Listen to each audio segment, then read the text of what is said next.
Welcome in. It is Big Ten Today. Great to have you with us on this Wednesday. Dave Revson and Anthony Herron were presented by Old National Bank. I just have to be honest right off the top. Okay. I do not know that we can top yesterday's show. I mean, really? Well, we had the breaking news. I mean, you caught the breaking news, right? I honestly did not. Really? Jim Harbaugh's a great clips guy. That broke on this show yesterday. He loves the clip notes. He feels like those are really convenient. Yeah. I mean, I can't believe you missed this. Very cool. This was Edward R. Murrow kind of investigative journalism. The shockwaves didn't quite reach me in my homestead, but I'm happy to hear that, and it's rather surprising. It's an upset, if anything. Really? Yeah. You see it as a surprise. I see it as very on brand. I mean, him as a lawnsman, those types of things. Yeah, I see it as totally on brand for Jim Harbaugh. Pat Forty is joining us. Pat, did this news make it to Louisville? I mean, I feel like we gave you and Wetzel and Dellinger, we gave you some really good fodder for the College Football Inquirer here. It's reverberating worldwide, Dave, clearly. I mean, this is groundbreaking. But I agree, as extremely on brand for Jim Harbaugh. The Walmart khakis, mows his own lawn, has his steak and milk, and of course he goes to great clips. Now, wait a minute. I thought the khakis were Lulu. The khakis are Walmart. There's been a transition, yes, to the Lulu as opposed to just the standard khakis. Okay. Yeah. All right. We need to sort all this out. They caught fire. It was too bad. We need to sort all of this out. There's a lot of fashion, Jim Harbaugh fashion, right, that we can get more through that, I think, later in the show. But let's get to our big story. Yeah, we might need to have him back on. It all starts Friday nights, a weekend with 5 conference games. You got Wisconsin and Purdue, Michigan and Rutgers. That game is on our air at noon Eastern time on Saturday. We got Maryland, Michigan State in the mid-afternoon. Then 2 in prime time, Penn State hosting Iowa, Northwestern welcoming Minnesota. That latter game is here on the Big Ten Network as well. Let's start with Michigan and Rutgers. And Pat, I want to preface it with this. 2 years ago, Rutgers held Michigan to its lowest point total of the regular season. They have played them to a 1-score game 2 of the last 3 times they played. And I think we can all agree this is a better Rutgers team than either of those previous 2. Am I crazy here to think that this could be a really competitive game? I don't think you're crazy at all, Dave. I'm expecting it to be. I think this is going to be well into the second half, probably until Michigan assumes control, if they do assume control, because I think this is a good Rutgers team. They've shown this is a Greg Schiano woodchopper special, man. Run the ball, stop the run, don't beat yourself. They lead the Big Ten rushing, obviously. Kyle Monangai does. They're second in rushing defense. So Gavin Wimstad hasn't thrown an interception yet. Rutgers one of only 14 teams in the country that has not thrown a pick. If they can get Michigan into that kind of game where you're not giving up big plays, and Michigan hasn't been that spectacular offensively, I think they absolutely can be competitive for the long haul in this game. It's the type of game that's the reason I got my sleeves rolled up here, Pat. I mean, you got to have the fashion actually suit the moment. And for Michigan and Rutgers facing each other, you mentioned a couple of names that are key in there. Not only Kyle Monangai, but to me, the impact that Gavin Wimsatt can have on the availability for Monangai to find running lanes. Wimsatt is coming off of a career high in carries, a career high in yards. He's healthy right now. And so there's no reason to believe that the Rutgers passing attack would really be able to be a huge threat to Michigan with that Wolverines pass rush and with the secondary that Michigan will throw at you. But the way that Wimsatt and his mobility within that Kirk Shiraka RPO system, can he become the maestro of the mesh point? And being able to do that will actually allow not only Wimsatt to gain yardage, but should open up some run lanes for Kyle Monangai. I think that's going to be a huge key to this game, how the rushing attack for Rutgers can try to sort of outball control, what we've come accustomed to when Jim Harbaugh's on the sidelines. You know, let's be honest. I mean, the most precise version in the first 2 games that we had ever seen of J.J. McCarthy or when his head coach weren't there for whatever reason. Now, I do think that McCarthy will be exceptional again this week, but we are seeing him come off of a game with 3 interceptions. And this is a Rutgers defense that is as formidable, as salty as anything he's seen so far this year. Now, Rutgers defense is really good. I mean, they've given up 30 points in 3 games, and you can look at it and say, oh, who have they played? I mean, they played 2 Power 5 teams, right? Like, I understand that neither Northwestern nor Virginia Tech has these overwhelming offenses, but you play 2 Power 5 teams in your first 3 games, you've only given up 30 points. You can play some defense. I am curious, and Pat, I want you to follow up a little bit on what Anthony said here. Like, the area where, in addition to revealing that he goes to great clips, the other thing that Jim Harbaugh said yesterday, football related, was if he has an area where he's wondering a little bit about his team, it's the secondary, just because they've been so banged up there. Your point was, well, hey, maybe that mesh play allows you to have different things that Michigan has to defend, right, in the run game. That's what I understood you to be saying. But do you have to have some sort of a threat in the pass game to beat Michigan too? Because the fact of the matter is Rutgers really hasn't, maybe outside of that first game. I understand what you're saying. Wimsatt hasn't thrown an interception. I mean, they barely threw it at all against Virginia Tech. So it's easy to not throw an interception when you barely throw it, Pat. Yeah, right. I mean, look, they have been very run heavy. I mean, the most rush yards in the conference, the least passing yards. That's going to have to change up a little bit. They're going to have to be able to hit some plays in the passing game. Frankly, I wonder, thinking this game could possibly be like Illinois-Michigan last year, where you do enough in the run game, but then you can hit the occasional, like the running back wheel route, or hit a couple of pass plays that can get you down the field, get you in scoring range, and just keep this a close game while you're keeping Michigan a little bit off balance there. And you alluded to the Michigan turnovers. 4 turnovers was the most they had in 4 years, which they had this last game. I get the feeling Michigan's kind of been playing with their food a little bit for 3 games. They haven't really locked in, focused in. Harbaugh's going to be back on the sideline. I expect to see a sharper, more intense Michigan team than we had seen the first 3 weeks. I believe that is completely fair, Pat. And with the anticipation of Jim Harbaugh back on the sidelines and having their best opponent they faced so far coming in, you do wonder, will we see a wide open and aggressive version of Michigan's offense, making them more susceptible to perhaps some additional turnovers? Or will this be, let's kind of pare it down and have our best game on the line of scrimmage and see if we can run the ball effectively, as they've run the ball better and better each week so far. We did see Donovan Edwards gain a few yards. We saw the best version of Blake Corum so far this season in their 3rd game. What will the offensive approach for the Wolverines be? Because we did see a level of precision from J.J. McCarthy that went beyond anything we had seen prior in his career through the first 2 games. There were some risks being taken, and Jim Harbaugh said he doesn't mind that. He wants his quarterback to be aggressive, to feel like he's got the arm talent and the anticipation to throw into tight windows. So at least the way Jim Harbaugh is phrasing things so far, he doesn't mind this guy he has termed as a generational talent as a quarterback feeling like he can try to feed the football into traffic.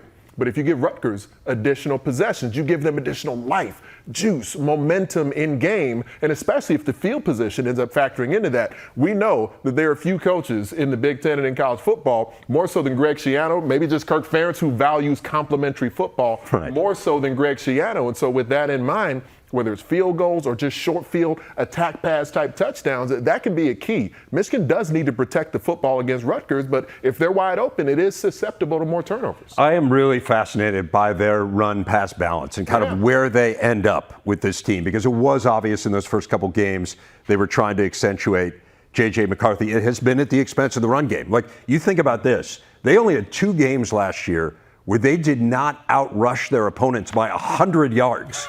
By 100 yards. Not even a narrow margin. And they've already had 2 of those games this year. So they've already equaled that total here just 3 games in. The identity is running the football. Right. Is that what they're going to lean on here as we get into conference play? I think it's really fascinating. We are all over that game. I mean, not only do we have the broadcast, but tailgate is coming from there as well, inside Michigan Stadium. All Big Ten, all morning long, in-depth previews of every matchup. It's Big Ten Tailgate presented by TIAA, Saturday, 10 a.m. Eastern, only on the Big Ten Network and the Fox Sports app. They're letting Mike Hall back in Ann Arbor. It is hard to believe. Yeah. Yes. I thought he had some travel restrictions there, but apparently not. Our big stat brought to you by Old National Bank. The annual whiteout at Beaver Stadium Saturday night as Penn State hosts Iowa. Whiteout's been a little bit of a mixed bag under James Franklin. They do have 3 losses, though we are talking about big-time opponents. All but one has been ranked. The list does include their biggest win under James Franklin, topping number 2 Ohio State in 2016. An indisputably great environment, as Kirk Ferentz is well aware.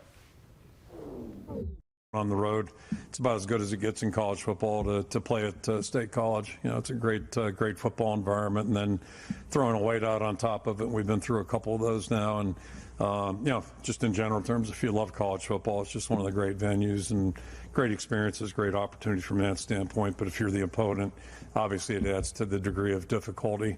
The biggest one's just the opponents that you got to play, but then secondly, the environment's it's a tough one for everybody to navigate. So be a great challenge for our football team.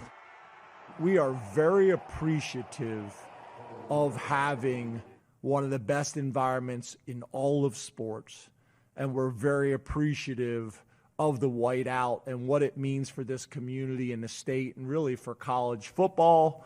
I want our players and our fans to take 30 seconds, in the beginning and take it all in, but then after that, it's about execution. So whether it's an orange out, a black out, a white out, at the end of the day, it's going to come down to football and executing plays and playing well. An orange out would be strange, I think, in State College. Wouldn't suit the necessarily for either team. Makes sense. Now, James Franklin said it was about execution, right? And he said at the beginning of his news conference that this was going to be the 17th whiteout in Beaver Stadium history. And he was corrected by a journalist who said it's actually the 15th whiteout in Beaver Stadium history. And that led to this moment. James Franklin on the podium after he was informed that he had made a mistake. Repping him out. Yeah. 5 push-ups. Okay, Coach Franklin. He said there has to be accountability. All right. What do you make? It was hard to really ascertain or judge the form there. Right. But setting the standard. There's an expectation of execution. I respect that while also recognizing he's got a news conference. He's got to be able to continue after that. So you don't want to rep out 40 push-ups and then be out of breath as you continue to answer questions. And if it was Pat 40, Pat would have done them with one arm, that sort of thing. But I think there was enough of a balance there from James Franklin. All right, Pat, you agree? You on board with just 5 being sufficient? I'm okay with that. It's a great win for the media. Anytime we can get a victory like that in a press conference, you don't want to over celebrate, right? You don't want excessive celebration. 5 push-ups is a win. Take it. Right. Conveniently wearing the sweatsuit too. Yep. He was ready to go. Right. If in a push-up situation, it's better than being in a suit and tie or a tux or something like that. Okay. What's that? Oh, agreed. Okay. How about the game here, Pat? How well equipped do you think Iowa is to pull off an upset here? Well, I think this looks like this is setting up as a root canal game for Penn State. You just got to get through it. Playing Iowa is never easy, and I think some of Penn State's weaknesses correspond with Iowa's strengths. This Penn State offense hasn't been very explosive so far. Just 2 runs of over 20 yards, none of over 30. Just 7 pass plays of over 20 yards, 3 of over 30. Well, what does Iowa do best? They don't give up the big play, right? Their defense is just so buttoned up all the time. They've given up 1 run of 20 yards or longer this year. They've given up just 4 passes of over 20 yards. So it's going to be bit by bit. You're going to have to execute your way down the field. And then when you get down there, Penn State's got to finish some drives, and that's been an issue. They've got 8 touchdowns. They've attempted 7 field goals. They've missed 3 of those. So getting to the red zone is one thing. Finishing the drives is another. And again, you're going up against an opponent that's not going to make that easy. So I think Penn State's just going to have to hunker down and be ready for a bit of a slog of a game, low scoring. Take your opportunities where you can get them. There's not going to be many. Coming off the 10th game in a row where they've scored 30 points or more is Penn State right now. And correct me if I'm wrong, Rever. I'll rep out a few push-ups just in case I'm not precisely correct. No, you're all right. It's the longest streak in the country. So. Okay. Yeah. Are you sure? I'm 100%. Longest or second longest? It is the longest. It was the second longest, and Alabama didn't do it. Okay, good, good. I was really I spent hoping way Dave too was much going to do time. some push-ups. I spent way too much time on this stuff. Right? And I need to push-ups get don't along. scare Dave, Yeah, I'm sure. yeah. But, I mean, facing the Iowa defense, the 30-point plateau, it's a nice goal to have. It'd be surprising if they end up reaching that against this Iowa defense. But I will say, in calling the game in Iowa City over the weekend against a Western Michigan offense that is certainly not as formidable as Penn State's, but you did see an Iowa secondary that at times kind of got nosy into the backfield. An extremely talented young safety in Xavier Wangpa. You know, he was looking into the backfield, got beat on essentially on a hole shot between himself and Jamari Harris, who returned for the Hawkeyes. So between the safety and the corner, their quarterback off a mesh point read was able to throw an attack pass, a vertical pass down the field and pick up a chunk play for Western Michigan. We're not accustomed to seeing Phil Parker's defense give those types of plays up. So the approach for Penn State, when they know this is as formidable of an offensive line as James Franklin has had, but it is a very deep and talented Iowa defensive front. So how many times do you sort of ram your head against that wall into Iowa's front seven with linebackers that flow and move, stem, and disguise? They're going to be tapping that defensive front around everywhere pre-snap to try and shift the run fits just so Penn State's offensive line can't really be certain of their landmarks. And then at what point do you allow Drew Aller to showcase that special arm that he has in trying to deliver the football down the field? Because we know there is no defense. There is no secondary in college football that picks off the ball and then turns it into points in the way that Iowa does. Right. I mean, Penn State has no turnovers on the year. I find it hard to believe that Iowa could win this game if they still have no turnovers at the end of the game on Saturday. Iowa needs to do exactly what you're talking about. They have to generate. Especially with where they've been at offensively. There was some frustration from Brian Ferentz in the last game. We noticed. Yeah, it was apparent. It wasn't particularly subtle. Yeah, the frustration. Tonight, conference play begins with a great volleyball doubleheader. First, 15th ranked Penn State hosting Rutgers, then Illinois taking on Indiana. Live coverage begins tonight at 6 Eastern, powered by Unleaded 88, only on the Big Ten Network and the Fox Sports app. We're talking about the whiteout in Happy Valley. How about a redout in Bloomington? Should be a great scene at Wilkinson Hall as the Hoosiers look to extend their winning streak to 8 straight matches, trying to beat the Illini in back-to-back matches for the first time in 23 years. They beat them when they squared off last November, so this, of course, would make 2 in a row if they can pull it off. Middle blocker Kaley Rammelsberg is joining us now. She is today's big interview. Kaley, great to have you with us. What are the emotions on a day like this? You got the red out, as we were talking about, should be an incredible scene. You're starting conference play. What's going through your mind? Honestly, I'm just really excited to play. I'm excited to face the Illini and give it everything we got. I mean, yeah. How do things change, given how good this league is, when you enter conference play? Well, conference is definitely hard. The Big Ten, I'd say, is one of the hardest conferences in volleyball to play. And just the level of the athlete is just so much different than some of the preseason teams that we play. And it's just exciting to be able to be a part of it. You mentioned the preseason. You guys have been on a roll here. As I mentioned, 7 straight wins for you now. You're one of the hotter teams in the conference. What's changed here over the last couple weeks as you really seem to have hit your stride? I'd say just the culture of the team is great right now, and we're just in the gym working every day, and the coaches are giving us great game plans that we're just following, and again, just getting reps in the gym. Kaley, this is the 5th year for you. You used that extra COVID year that everyone had to come back. And it's interesting, we had Coach Aird on a couple of weeks ago, and we were talking about how much production this team brought back from last year. I mean, essentially everyone coming back. How much of that was a group discussion? I mean, the notion like, look, we're in a day and age where you can go anywhere, right? You can go play anywhere you want for this final year. What was kind of the calculus with you and your teammates of, hey, we're going to come back and try to build on some of the progress that was made last year? I think just the belief that this is our year and like we're going to go far this year.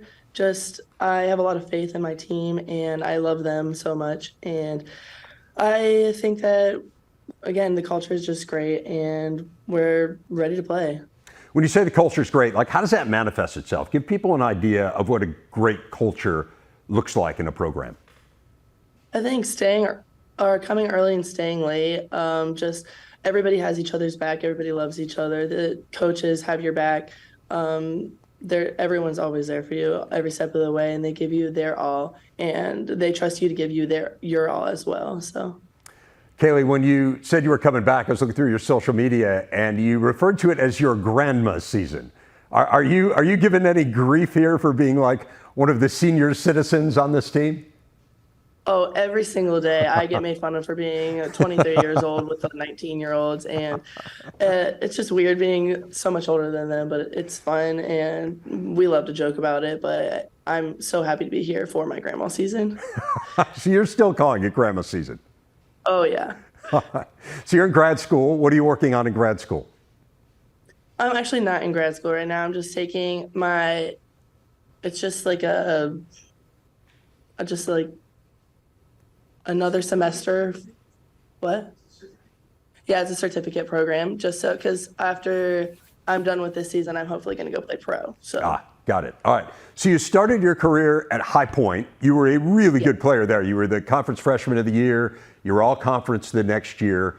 What made you decide, hey, I want to go try to play at a higher level? Like, tell me about that thought process. COVID happened, and they decided we could get another year. And so I was like, I want to play another year somewhere else. So why wait instead of why wait? We should go now. And then also, I just wanted to play in a better conference. Nothing against the Big South, but I knew that I could play better, and I wanted to be with the best of the best. Yeah, I'm guessing that growing up in Ohio, you always want to play in the Big Ten, I would think, right? I mean, you grew up right outside Columbus. Do you remember that moment when you first put on the Indiana uniform and realized, man, this dream's become a reality here? Yeah, I do, and it was an amazing feeling just being able to say that I'm playing in the Big Ten and playing with all these big names, all these names that I always dreamed of playing with, and I never thought I would, but then it became a reality, and it's just been a dream ever since. Kaley, I was reading through your bio. It said that your hidden talent is that you can shake your eyes. I have no idea what that means, but it begs to be demonstrated here. I need you to show me what shaking your eyes means. Okay, I'll do it. Ready? I must have missed it. All right, we'll have to get the instant replay later.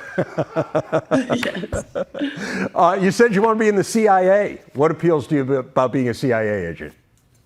That's always been my dream job since I was a little kid. I always watched the movies, and I thought it was so cool, all the talents that they have and being able to just sneak around and not even be seen. I thought it was really cool.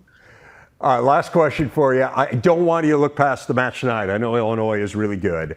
But as you may have noticed on your schedule, you guys have Wisconsin coming up on Sunday, #1 in the country. What kind of opportunity is that as you guys try to prove, hey, we're better, we're improving, you beat some ranked teams last year, but this would be the ultimate. What does that opportunity mean on Sunday? It's a huge opportunity. I mean, obviously, they're a great team. That's no surprise. But if we can pull off a win, and that'd just be amazing for us, and especially with the rankings and just showing people who we really are, because the coaches are going to give us a great game plan, and I know that everybody's going to try their hardest and just work. And so I think that we do have the ability to beat them. But it'll show people that we're a good team. Kaley, Rammelsberg, I think you guys have proven that to this point. You are a really good team. Really looking forward to this game tonight. Should be fantastic. Thanks so much for taking the time to join us. Best of luck the rest of the way. Thank you. Starting a Big Ten play is a big deal, obviously. And it's not like you didn't think that the other, first 3 weeks of the season were huge, because it's what you have to do, But when it comes down to it, all your objectives, all your goals in the big picture is about, when you get to the league, being ready to play.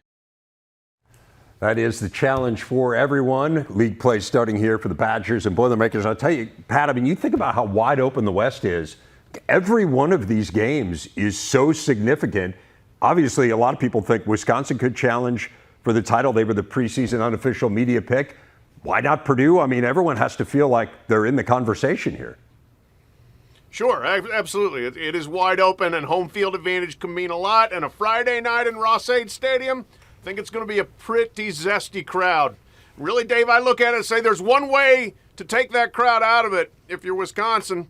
give the ball to Braylon Allen and get out of the way. I think Wisconsin figured that out in the second half against Georgia Southern. Hey, our best player, let's not mess around throwing him the ball. That's not working very well. Let's hand the ball to him and watch him go. And he made the offense go in the second half against Georgia Southern, and I think that's still the key to the Wisconsin offense. They've changed a lot of things. Give the best player the ball in the way he's most comfortable getting the ball, run block for him, control the clock, take the Purdue crowd out of it, get out of there with a W.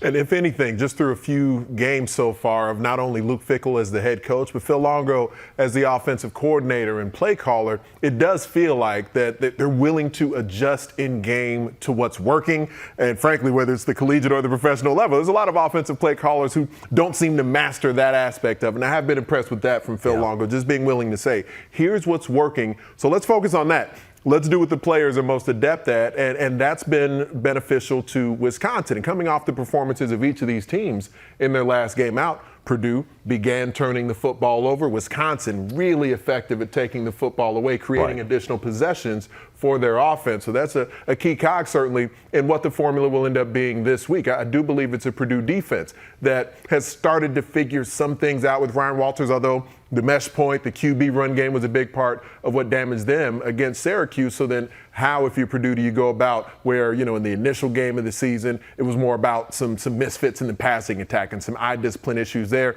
Then you get to this most recent game, eye discipline issues in the run game, but very correctable in both scenarios. So can they control that Wisconsin offense on the whole, make Tanner Mordecai uncomfortable, control the ground attack with run fits enough, and then you get into, all right, is it a true slugfest at that point, or does the talent of Hudson Card as a quarterback, as a passer, really begin to take hold? Well, he's got to hold on to the ball. I mean, to your point, the 3 fumbles, incredibly damaging against Syracuse. And as you said, Wisconsin, they forced 6 turnovers last week. They went to the game they hadn't forced any all year. And now all of a sudden you turn the opponent into a turnover machine. But I think kind of to the point you were making on Syracuse and the quarterback run in particular, Garrett Schrader really shredded them in that game. And then you think about the pass defense issues that Purdue's had earlier in the year. Like, I hear what you're saying here, Pat, in terms of, hey, feed the ball to Braylon Allen. But I think if you're Purdue, your fear is, man, like, we've been vulnerable to the run and the pass. They got to figure something out here defensively. They got a mastermind to do it in Ryan Walters, but it's been a little leaky. Yeah, no, it has. This has not been a great Purdue defense. I think that they figured they were going to have some challenges on that side of the ball coming in, but yeah, there have been too many breakdowns, and yes, you can't. The way the quarterback ran all over him last week was really rough, and Syracuse pretty well trampled him on the ground all the way around. So they've got to fix that. And then, yeah, Hudson Card's got to take care of the ball. Devin Malkaby, if they can get him going, I think would really help them here. And then Card, he's got a couple of receivers. I mean, Deion Burks has gotten off to a very good start, and then they might have had a coming-out party for Abdur Rahman Yasmin. And if they can get them the ball in space, have them make some plays, against Wisconsin, a good defense, but maybe not an absolute stone wall of a defense like Wisconsin's had in the past, I think you got a chance to keep this an entertaining game for sure. And coming back home to Ross-Ade Stadium, that's a big deal. That means something when you think of how much juice they got from the crowd in the opening game and having a sellout there. And it is a fan base right now that's pretty passionate, pretty fanatical about what this can be under Ryan Walters after seeing what it begun to get built. So, under Jeff Brown. So I do think that being back home could be a huge key in this, just with the energy, with the passion the team will play the game with. They've made big plays on each side of the football. They have to maintain consistency of efficiency. And if they can do that, not sort of have these self-inflicted wounds, there's no doubt in my mind, man, Purdue can hang with Wisconsin and win this. I do think, like both of you have made this point, I agree with it wholeheartedly. The atmospheres at Ross-Ade, I mean, I don't know that we've talked enough about it here in the past few years, but their fan base has been unbelievable. I mean, they are really behind this team. It's been fun to watch. So that could be a huge factor in that one. Minnesota going to Northwestern. Neither team played well on Tobacco Road last week. What are you watching here in Evanston, Pat? This is going to be a couple of offenses that are trying to find a way to get on track. Minnesota 13th in the Big Ten in yards per play, Northwestern 14th. Minnesota, clearly, obviously, they want to just ground and pound as much as they can. This has not been a passing attack that's been able to get going. It's pretty wild, guys. I looked it up. In 2019, with that great team they had with Rashad Bateman and Tyler Johnson playing wide receiver, 31 touchdown passes. In the 36 games since then, 32. So the passing game, they have just not been able to turn that into a vertical game at all.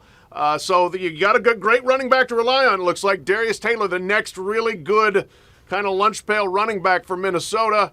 For Northwestern, gonna have to find a way to manufacture some offense, get some takeaways, not let Minnesota just play keep away with the ball all game. It's interesting, Pat, because for Minnesota's offense, the player last week who played best, aside from like the offensive line as a unit and run blocking was impactful, of course, but Darius Taylor, like you referenced here, true freshman running back, back-to-back games, Big Ten True Freshman of the Week, back-to-back games where he's gone over 100 yards.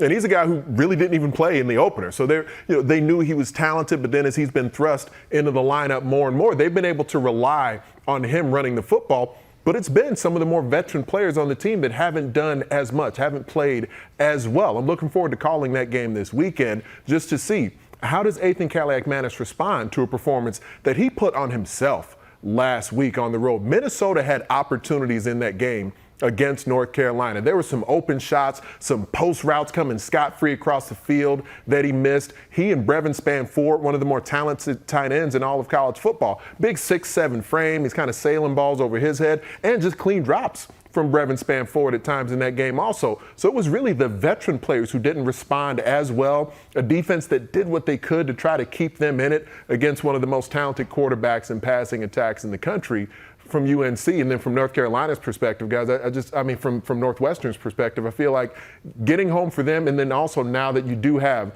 more continuity between Ben Bryant as a quarterback, A.J. Henning as a receiver and a playmaker, and an offense that doesn't necessarily know exactly what their identity is yet, what they're best at, but having just more guys like Bryce Kurtz back healthy, then there's certainly the potential here for Northwestern to try and at least play the game at whatever tempo they want to try and establish, which at times has been a bit helter-skelter. It's tough to figure out your offense against Minnesota. That's the challenge. Yeah.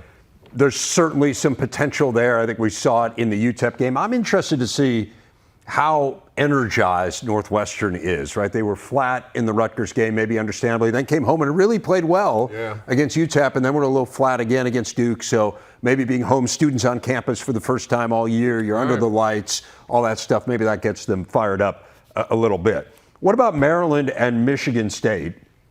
I mean, Pat, Michigan State could not stop Washington at all last week. 713 yards, over 500 through the air. And now you get Maryland. I mean, they can throw it around a little bit too. This seems like a really challenging spot here for the Spartans with everything swirling around them. Absolutely. And that's, you're talking about the point about the emotional state of Northwestern. I want to see the emotional state of Michigan State. They've been put through the ringer, the players have, and didn't really respond very well against Washington. That might be just understandable. Now, there's a little more clarity about Mel Tucker's future. Probably a lot of upset players is where that's going, but can they compartmentalize that and rise up here and play a better game? Maryland they're explosive, and they've got a great quarterback, but I don't know whether anybody has the passing game that Washington does. So having seen what they saw last week will be a good preparation for this one, so they know what they have to work on and get better at in terms of pass defense.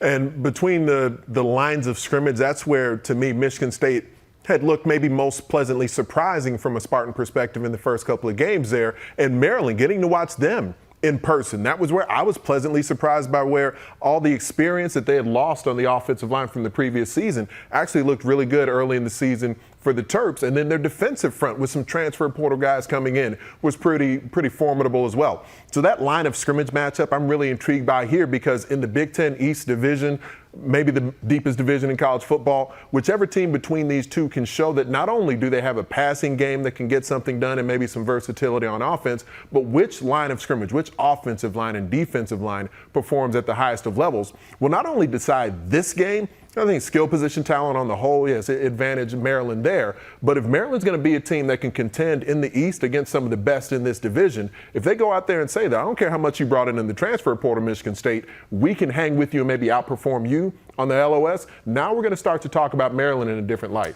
This is what Mike Locksley has talked a ton about. is the area that they have not necessarily brought themselves to Big Ten level year in and year out has been the lines of scrimmage. Right.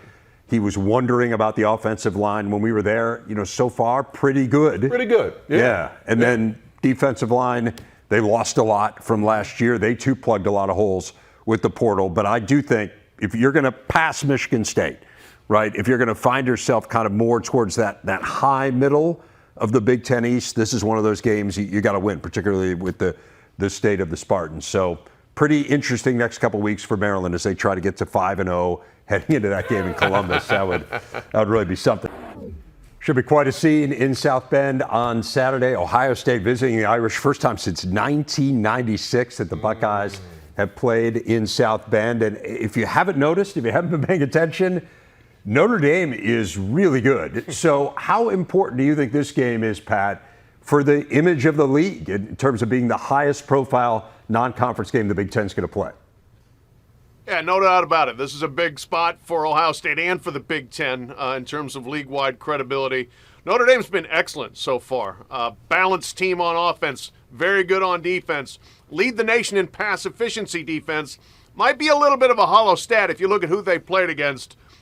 Here comes obviously an offense and a passing attack that can challenge that for Ohio State. They got the weapons. Kyle McCord looks like he's getting better and better. I think that was a really good kind of step forward comfort game for him last week against Western Kentucky. The one thing I want to see now, Ohio State's defense. Can you play 4 quarters against a really good opponent? We've seen them have some breakdowns against Georgia, against Michigan last year. So have they gotten themselves to the point where they can play 4 quarters of good football against a team that can move it on the ground with Audric Estime, that can certainly throw it with maybe Notre Dame's best quarterback. I'm going to say this, Sam Hartman, maybe Notre Dame's best quarterback since Joe Montana. Wow. And he will challenge the Ohio State secondary.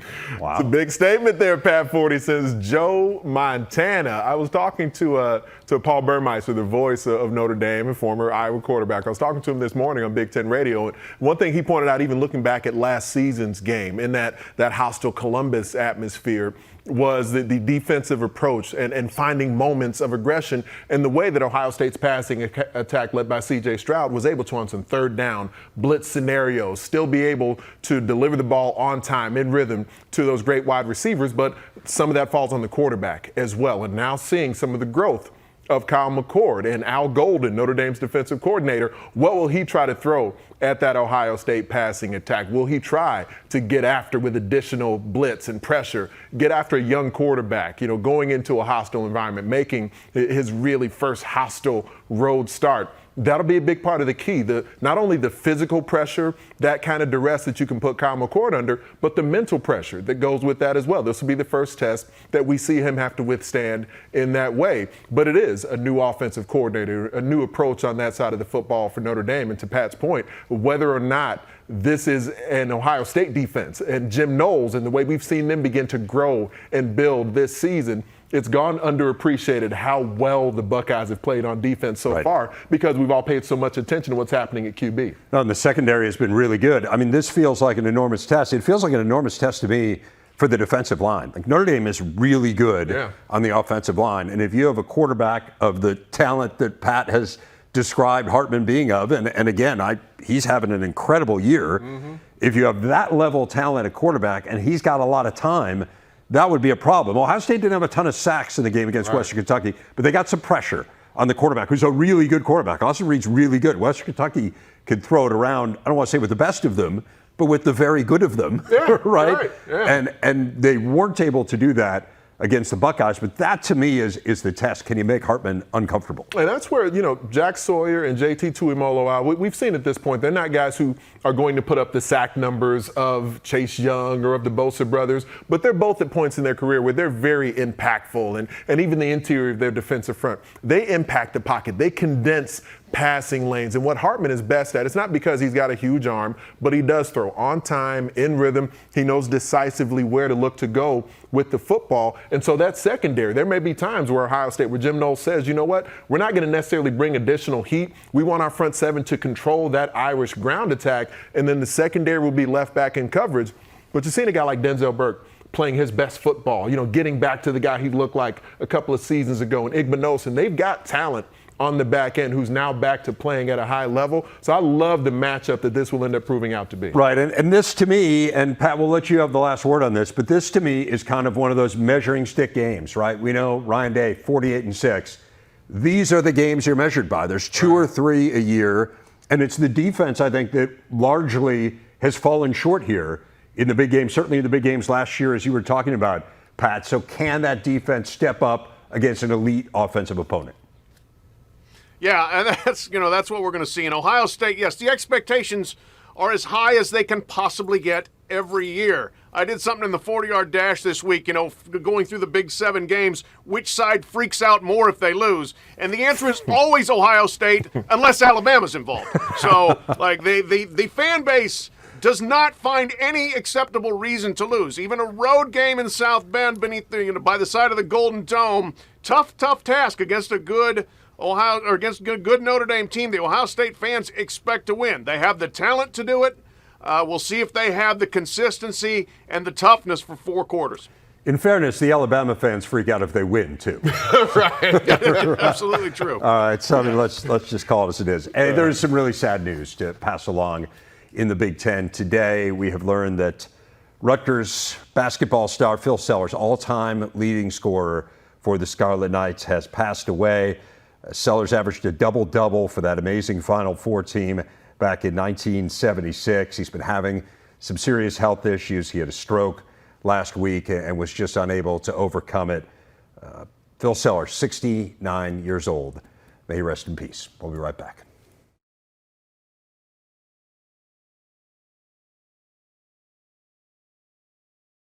Six unbeatens in the Big Ten. Michigan, Ohio State, Penn State, all ranked in the top 7 nationally.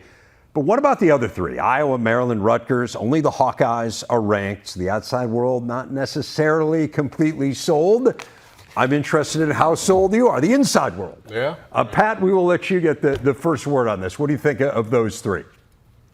Well, all 3 of them, Dave, are incomplete football programs, right?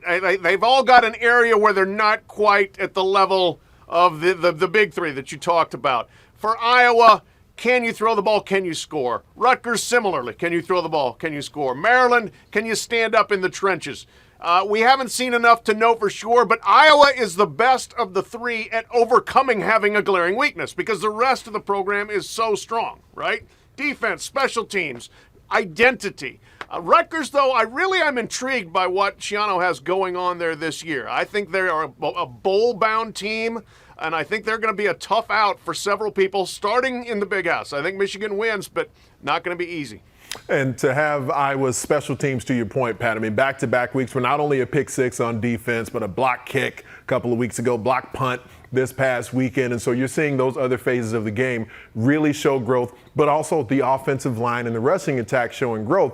Unfortunately, from Iowa's perspective, not only is Luke Lachey going to be out for an extended period of time, but their top 2 really running backs banged up as well between Caleb Johnson and now Jazzy and Patterson, who had begun to emerge, going to miss this game in Happy Valley also. So that's a difficult position for Iowa's offense to be in with the way that you still have a quarterback in Cade McNamara trying to work through getting back to full strength physically and figuring out this passing attack. That's why I veer more towards Maryland, between these 3 options, because I do feel like the Terps, even with slow starts in a couple of games back-to-back here, we're just seeing that this is a team not only with offensive prowess, but now showing a level of mental and emotional maturity to respond when they don't begin a game with their best. And I think it's a big deal for them. So you're saying you think Maryland's better than Iowa? Is that when you're saying you're buying into them, or you're just saying you're buying into them more relative to expectations? More relative to expectations. I believe in the West Division, because the West isn't as formidable as the East. Maryland doesn't have as good a chance to win their division as Iowa does, but I think as far as just where their program is at relative to expectations, I give advantage Terps. Pat, you agree there? Yeah, I think so. I think that's a good assessment of it. It's better to be in the West than the East, that's for sure. Yes. But I like what Maryland's putting together. Mike Locksley, step by step, they are becoming a more complete team. Right, and now the issue is, can you beat some of those elite teams? Right. Can you beat Michigan? Can you beat Ohio State? Can you beat Penn State? Can you beat one of them? That's the moment that Mike Locksley hasn't had yet this year. No, absolutely.